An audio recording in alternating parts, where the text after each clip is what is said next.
Hey everybody, how are you guys doing? So we're going to record a couple of parts here on the long discourses of the Buddha, and we are going to try to knock some of this out here. The last time I got interrupted with the video, the battery ran out. That was my fault. I'm having a heck of a time getting another battery for this camera, but we are going to push forward here, and we're going to finish off the last points of the sutta that we were covering. We were covering the Brahmajala Sutta, the Supreme Net. And in the end of that, I was ranting and raving about philosophy and dogmatism and skepticism and human thought. And I was saying, as the equipment went out, that there are people who believe in. Some argue, the Buddha says, that things are permanent, and the Buddha says others say things are impermanent, which is very much dogmatism, skepticism, objectivity, subjectivity. But what we can do is be open-minded about the rights and wrongs and rights, as Shuangzi the Taoist would say, and effectively keep an open mind and perspective that can pivot on any of these things. If you want to think truth is objective, you can think that's good or bad. If you think that truth is subjective, that is good and bad. And this is like the Hindus, the older and younger Brahmins who are following the Buddha as the dogmatist and the skeptic. The Buddha says, in a great image, I wanted to do these final points here, that these wriggly eels on each side of dogmatism and skepticism, if you're a hard, as some say, hard relativist, which is sort of a contradiction, if you're like, truth is relative, not at all, which again, people would say it seems a little contradictory to be a closed-minded relativist, that if you're a wriggly eel about relativism or dogmatism, if you stick to truth is subjective, not at all objective, or objective, not at all subjective, that things are permanent and fixed, not impermanent and unfixed, wriggly eels on either side of the debate evade questions. There's a lot of cool stuff in Indian, Greek, and Chinese philosophy about people being tense or wriggly or like avoidant, like when we're trying to feel people out, that shows weakness of character, position, all of them. That's what you're watching for. Not that always if somebody's nervous they're wrong, but wriggly eels on either side of philosophy debates. The main philosophy debate, according to Hegel, a German in the 1800s, writing in the early 1800s, that subjectivity and objectivity is the debate overall structurally of much of, if not all of, philosophy. Hegel, unfortunately, also said the Buddha came up with nothing at all, which really shows he didn't have a lot of access to these texts. So what the Buddha actually says, which is good in this time of politics, is people who take one side against the other in any debate, but in objectivity versus subjectivity, permanence versus impermanence, do not see the fear and chaos that makes them and the other cling to one side. We're blind to the emotions and the fear in the other that makes them the liberal or the conservative, the dogmatist or the skeptic, which is somewhat the same but somewhat different, again, depending on the lay of it, what side of the politics you're on. But that we are afraid ourselves, don't pay attention possibly to our own fear, but we don't feel the fear in the other. And we do not see how they are clinging to something because we cling to something in the same way. Nor do they see, says the Buddha, that clinging to one side will not bring them peace or safety. That's saying, I believe in this side of politics, I believe in this side of philosophy, I believe in subjectivity versus or objectivity versus the other side. This will not bring you security and safety, but it merely traps us and them in a vast intricate net, like a fish too large to swim between the knots, which is a great image, that we get wide enough, we get thick enough, and we become so that we can't swim through the net that tries to catch us.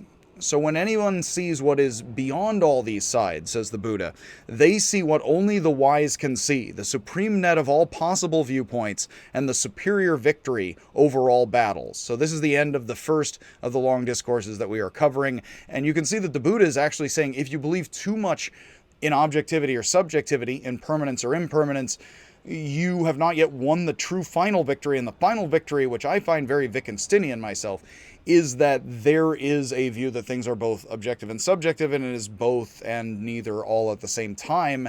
And as Wittgenstein would say, it really depends on the form of life and how it's arranged as to what is objective or subjective in the positioning of the thing. I find a lot of Zen Buddhism and koans, which we will cover later in the Buddhist class, to be very similar, because there are koans are opening up you are opening you up to showing you what you are taking as solid and permanent and what is impermanent and subjective in the situation, and then oftentimes will cross over in order to deliberately throw you. We will mention this as we go along.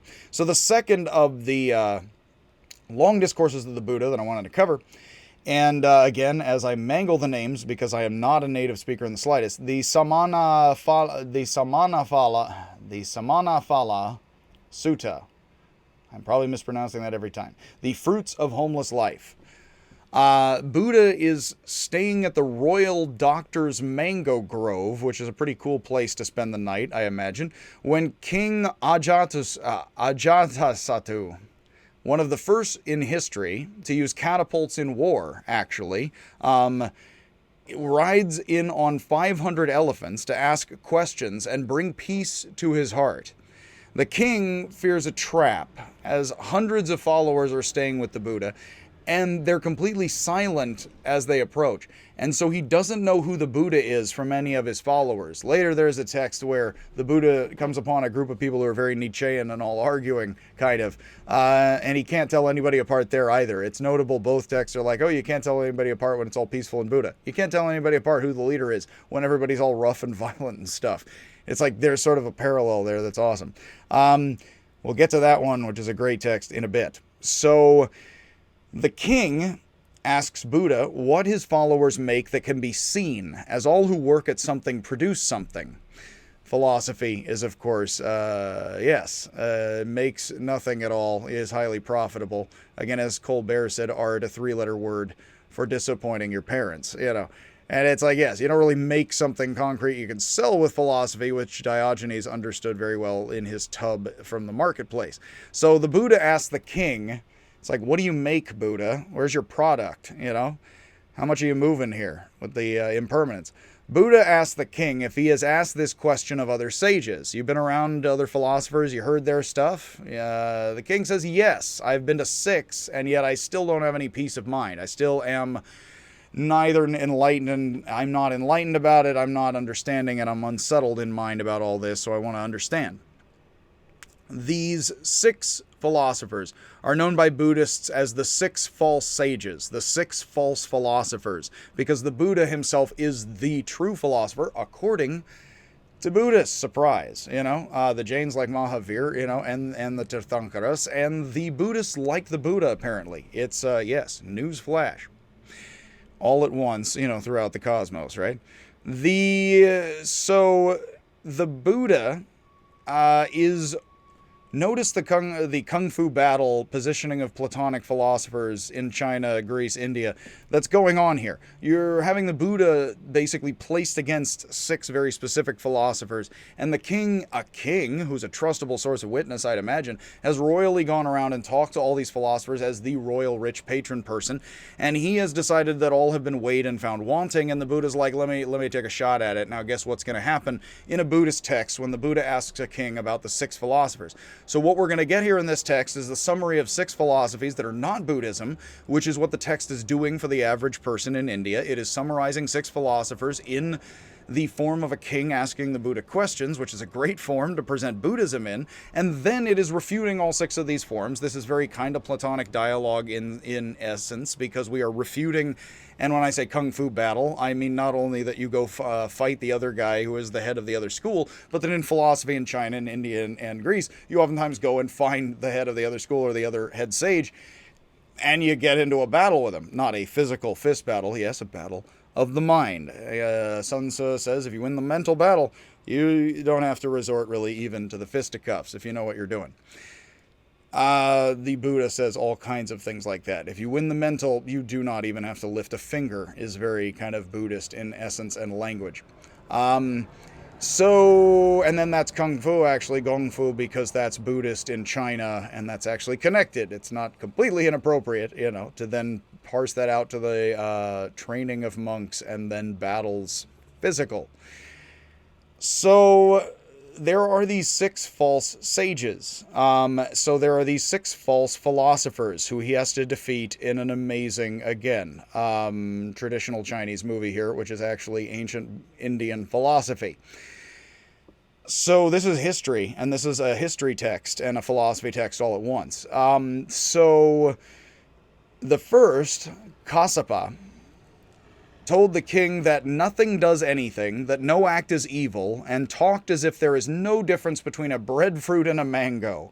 No difference between an apple and a pear, between a breadfruit and a mango. It's a great example for logic, for philosophy.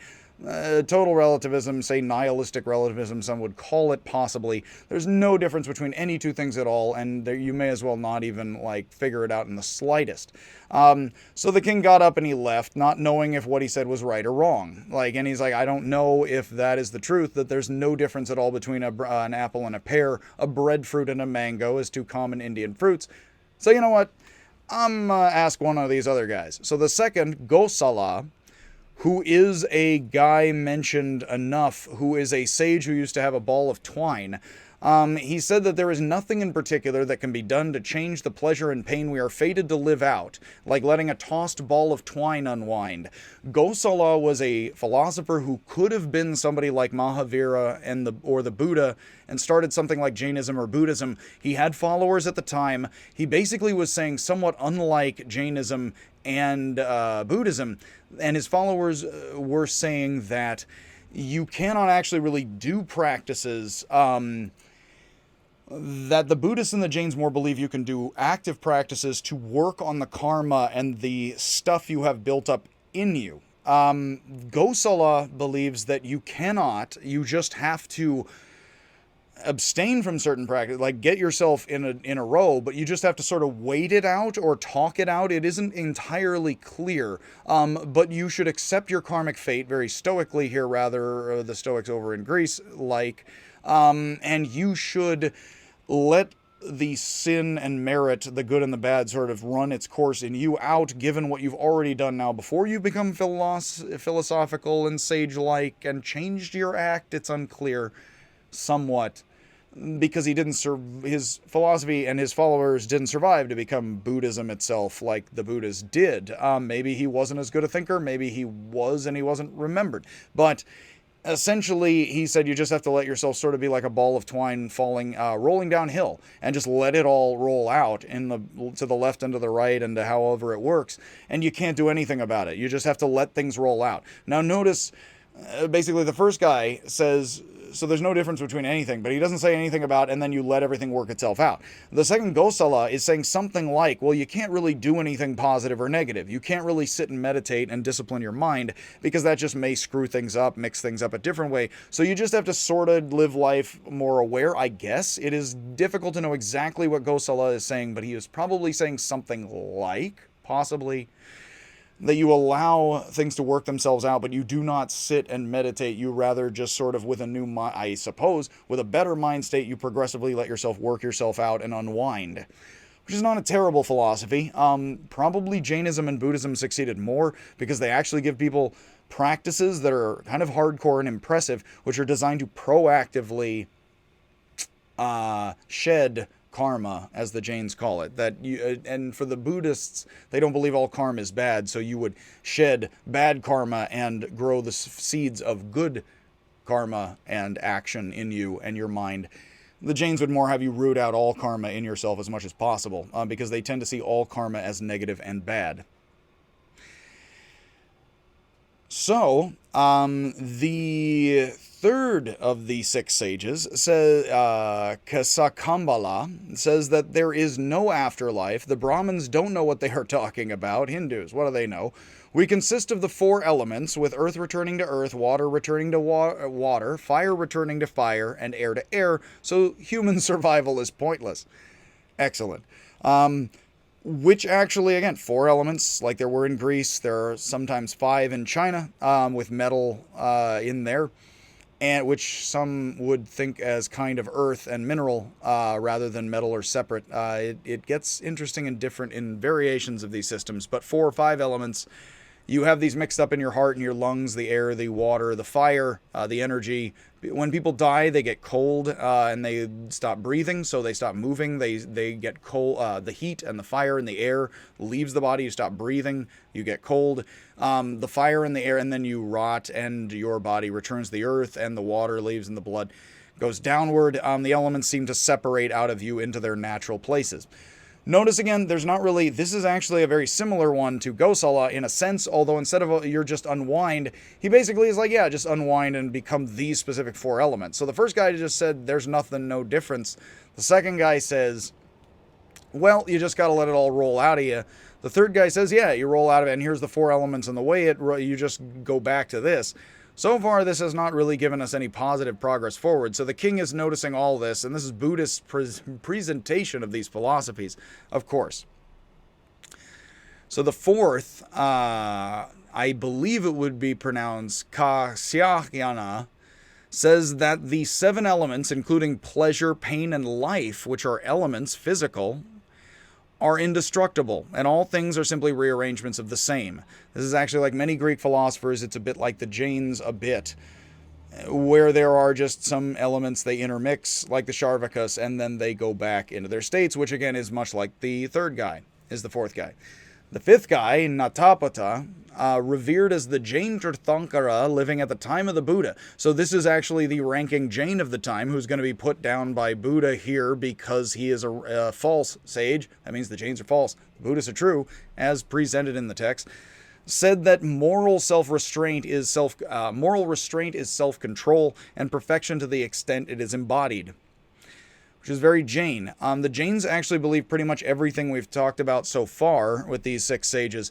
They also would be hardcore puritanical, being naked and not eating any animal at all, and being very afraid of crushing insects and incurring karma of any kind, positive or negative. You don't want to incur too much pleasure or pain because it will build up in you and cause you attachment rather than enlightenment and freedom.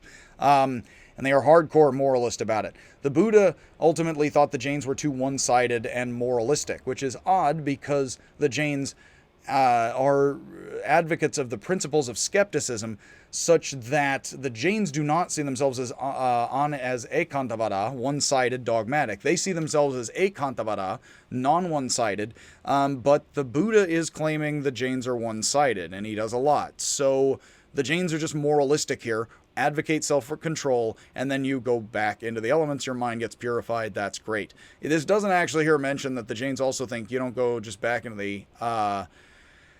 They do think you basically, your body and stuff kind of goes back into whatever material is, and it's just sort of material, but they do believe perfection is the separation of consciousness from the material. This doesn't get into that, but basically separating mind from body and purity for the Jains would be enlightenment, and very much in a lotus position and meditating, looking very much like Buddhists and believing things that are very close to, if not somewhat ripped off by, Buddhists and contemporary and later Buddhists.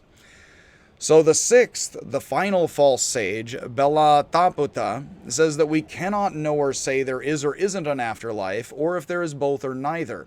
And so we cannot know or say there are good or bad fruits or good or bad acts. The king leaves frustrated. He's confused by all, but the most by Belataputa, and wonders if anybody can say what the difference between a breadfruit and a mango is. It actually says this in the text. So it's a great text. It's got humor in it, in a sense, because of course it's like we started off not knowing the difference between an apple and a pear, and the king's like, I still don't know, consarn it, the difference between an apple and a pear, between, in India, a breadfruit and a mango. Come on, man.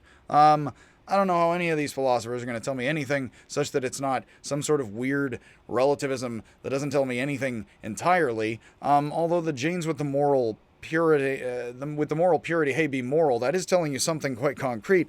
The problem is that doesn't really tell you what the Jains would actually say. Yeah, and breadfruit and mango are only different in the illusion of the mind mixed into the material. So actually, they wouldn't really tell you a breadfruit and a mango is. Wouldn't really tell you they're any different, kind of like the first guy. It's just that's all in your mind, all being impure, that you separate things in the material world apart. They would say that, and that does sound rather, in many ways, Buddhist or Buddhistic. The Buddha tells the king, and now the Buddha's going to take over, and he gets the long talk, so he gets to explain how everything that was summarized by this king, but really Buddhists who are writing all of this, whether or not they're supported by kings, they are at this point, that he's gonna give the talk, and he's gonna explain how all this works. So the Buddha says he can show the king visible fruit of a life free of a home and possessions. Free of a home and possessions, you're a Buddhist monk or a Buddhist follower. So I can show you real fruit and real life product materially from a Buddhist monk's life. And he says, have you seen a servant, have you had a servant, he asks the king if he had a servant who became a monk, would he call back the servant and say, stop being a monk and come be my servant again? The king says, no, I would think that was impressive. I would not call him back and say, stop being a monk, be my servant and or slave again if I released him and then he went off and was a monk. I would think that's pretty awesome. He says, I would support him, and he says, I would support others living in restraint. The Jains also suggested moral restraint and discipline, which is rather dogmatic and one-sided and moral, according to the Buddhists especially. So the Buddha says that this is the visible fruit of living the monk's life, the difference in the king's response to the servant devoting himself, showing the king and the servant in a situation together, producing the difference. So the interesting thing is what the Buddha is actually saying, which is a very tricky and awesome and very Wittgensteinian response, kind of. You wouldn't find actually the visible difference in the monk themselves. It's actually not only in the monk no longer being the servant, but in your reaction to and the whole community's reaction to the monk. You can see the whole way that this is the difference. He's, of course, also appealing to the king's sort of instincts of that being a monk is incredible.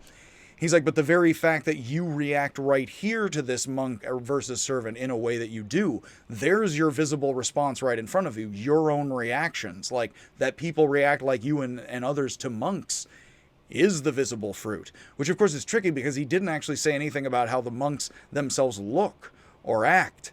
But for some reason, the whole thing works together. That's very Buddhist because it's paying attention to the whole and the interconnections and not the part. Somebody could accuse him of being tricky here because he did not say anything about a monk's behavior. He will, plenty of other texts, and many ad nauseum, but he essentially here is saying, yeah, that's not what you would see. What you see is your and others' reactions and the monk's behavior all together. The Buddha says this is the visible fruit. Wittgenstein says the reason that you should do philosophy is because, or be more pragmatic than positivistic, is because it is fruitful, because it is more fruitful, and that is a good way of talking about pragmatism. You do what is fruitful. What is truthful is inseparably, in a certain sense, what is fruitful, especially truthful being like verbal interlacing with other practice. So the king asks for something else. Okay, yeah, that's cute. But something else, what else can I see here? And the Buddha says, have you seen as someone, and the Buddha often mentions several things again and again and again in types. He says, have you seen somebody who was a householder, somebody who was somebody, man or a wife, who owned a house and had some kids, and then said, and he says, who serves their own house rather than the king's house. They're not serving you, but they're serving their own house. If they become a monk or a nun, and then they go back, would you order them, go tend to your house again? And he's like, no, I wouldn't. And he's like, well, there you have it one more time. Second verse, same as the first. The king's asked for something else because he's not satisfied either. So for a third thing, the Buddha says that it happens that a Buddha, an enlightened sage, a philosopher, arises and teaches servants and householders to live a life as free as air, both restrained and conquered on all possible sides, aware but free of the major signs and secondary qualities of all things. The major signs and secondary qualities, which is sort of like looking at reality pragmatically, seeing the intuitive that is central, and also seeing the counterintuitive, which is peripheral. It can sound like very much. So he says that the sage serves everyone, that they are more aware, which is interesting here. What does more awareness look like in a person?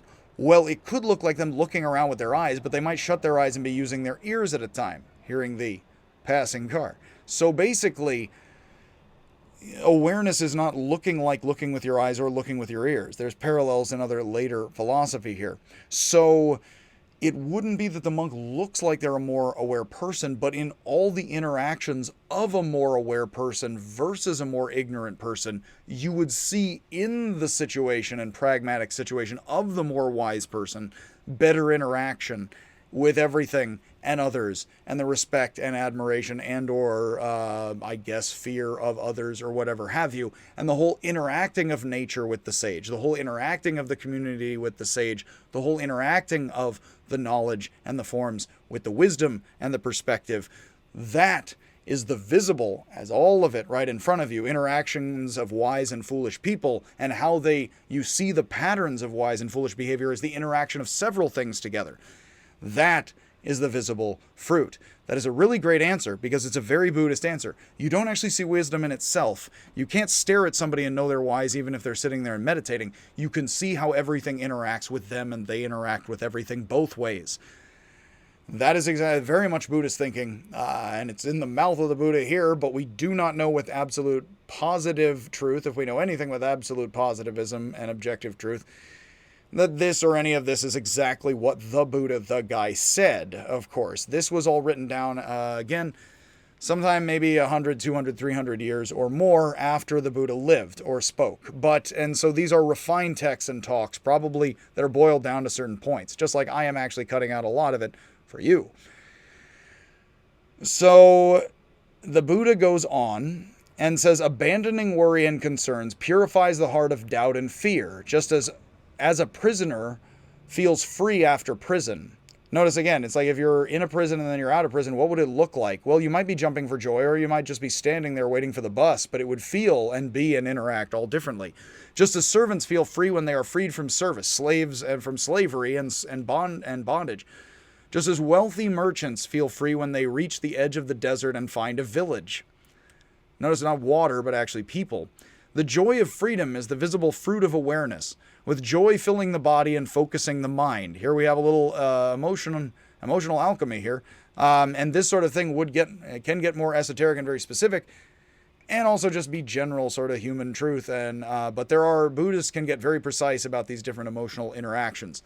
And here like Jains, when your mind truly purifies, although the Buddhists do not see it as separation from the material completely like the Jains do, you would be filled specifically with, for Jains, spontaneous joy. That happiness, not exhilaration, not tense happiness, but calm joy and pervasive happiness. Joy is typically not happiness at one thing, but is pervasive happiness at just being happy with life and everything in general, is sometimes how the word is used, and I believe that is how the text is intending the word to be used here. That emotional experience is what the mind naturally produces, almost materially, but materially spiritually. In the ancient world, it's all the same thing. The alchemy of the elements and the mind as a physical element, and fire, etc., in light in the head, means that your mind, as it gets enlightened, is naturally, just like gold is, when cooked down, is naturally shiny, your mind, when purified, is naturally joyful. That is what the Jains believe physically happens to you, with karma interacting with your physical self. And the Buddhists very much believed like that. It's just, unlike Jains, they are not as purist and moralistic, while they definitely have strict practices all over the place, in all sorts of ways. Just philosophically, they believe in relativism a bit more than the Jains. They'd say the Jains would counter them and say they believe in relativism just as much as the Buddhists. They just like being really hardcore about it and practice. So the Buddha goes on here. Let's finish out this text, and then I can make this a video and we can go on to the next. Like snakes, the Buddha says, sages, philosophers, shed themselves, pulling a new body out of the old, gaining extraordinary supernatural powers, hearing, seeing, and feeling what others cannot. Now again, extraordinary supernatural could mean, and it does for some Buddhist systems, like you gain something cosmic and different from the average person. But of course, this also fits perfectly with you gain extra perception if you watch people's faces, because you gain extra emotional awareness supernaturally. Natural, but also extra is supernatural. So here we don't mean metaphysical and magical, although yes, we do also, but it would also be understood by people at the time as you gain extraordinary empathy, sight, vision, ability to have auditory awareness, which of course all of that is decently true. If you calm your mind, you can hear more. If you watch people's faces when you talk to them, you can perceive more of what they are saying in their emotional point. I'm a very big fan of emphasizing that a lot of what logic is, as Nietzsche says, the words rise and the forms rise to themselves. More basic than a lot of complicated words is the very emotional point someone is making, which is the kind of stuff Amazonians and tribal people would be reading in each other in arguing long before literacy. So in that sense, reading emotions and the emotional point is really the point. And that is basically the Buddha saying that you can transform yourself to have supernatural empathy and thus insight into others, and use your eyes more to spot trains and cars if you're like calm and meditate, which of course is not entirely untrue and is supernatural powers. The wise use their still minds as mirrors to examine themselves in ways stirred mirrors cannot, finding tiny spots here and there. There is a Taoist sage of, I believe, Song, China, so around like 1100 this side of the divide, so CE, toward us about 1,000 years ago, which says that if you still your mind, and these are Taoist texts that are very mixed with Buddhist texts by this point, you should be able to see each and every whisker on your own face, is what it says. Which, of course, people might try to shave in a puddle or something. That could get disastrous. But that if you still your mind, you should be able to see, and this is drawing on this very language. I'd be amazed if the author of that text or that saying was not directly carrying over words from borrowing from this and or other related texts, that you allow your mind to become so still that you can see each and every whisker on your own and other people's faces, as that you gain extraordinary perception. Extraordinary perception, which is as magical as you think it is, I suppose, or experience it, but it is what it is, I tend to be more the pragmatist and kind of simple about it, Don't like it metaphysical as much as pragmatic and nice and psychological. So the sage knows the narrow mind is narrow, the wide mind is wide, and the wide lies beyond the narrow, freedom beyond restraint. There's an excellent Buddhist koan, Zen moment, Zen Master Joshu, my favorite, Shaosho in China. Joshu is his Japanese name. And Joshu is asked, what is it like before the sword of enlightenment has fallen, before you are enlightened? And he says, densely packed together. And when asked, what is it like after the sword of enlightenment has cut off attachments and you are open and free? And he says wide open spaces, which means very much, of course, it isn't that you're changing anything in life. You are now wider and more open with the very same. And thus you cannot point to, notice the parallel, you cannot point to what is it on the monk or in the monk's behavior exactly, because anything could be used for anything, especially according to a relativist or a pragmatist. But in the interaction of things, you can see more fruitful and more joyful and more in tune. Buddhism definitely, and these philosophies certainly, have an aspect where they are highly skeptical and relativistic, but they are very pragmatic in suggesting certainly there's a way we are attuned to be better and worse, and it's not conceptual, it is far more physical. Notice the shedding of the body, pulling the old out of the new. The Buddha tried being a Jain for a while, or a proto-Jain, so he knows about transforming your body radically. And he doesn't say mind radically, he actually is, again, more physical with it all, although mind-body altogether here. So the king rejoices and says, now I can see. He says, it is as if a lamp has been kindled, or someone lost has been shown the way home. After he leaves, and he's, again, these guys are in the king's doctor's place, his mango grove. So actually the king can come to his own doctor's mango grove probably anytime the king wants to.